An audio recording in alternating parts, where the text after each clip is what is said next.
নমস্কার বন্ধুরা, সকল বন্ধুদের জানাই শুভ সকাল। আমরা এই সুন্দর শান্ত সকালের প্রকৃতি উপভোগ করছি আর আপনাদের সাথে শেয়ার করছি। যদি আপনাদের এরকম সুন্দর পরিবেশ ভালো লাগে, লাইক করুন, কমেন্ট করুন, সাথে থাকুন।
সকাল সকাল চারদিকটা আমাদের ঘোরা হয়ে গেল, আর এখন আমরা শাক তুলে নেব।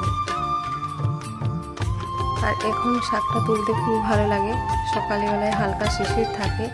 আর এই জমিতে বুক করে লাগানো আছে, আর সেকুনে শাক হয়েছে, এমনিতেই হয়ে যায় এই শাক, সেকুনে শাক, শান্তি শাক। তো এর সঙ্গে আরও শাক মেশানো হবে, 5 রকমের শাক।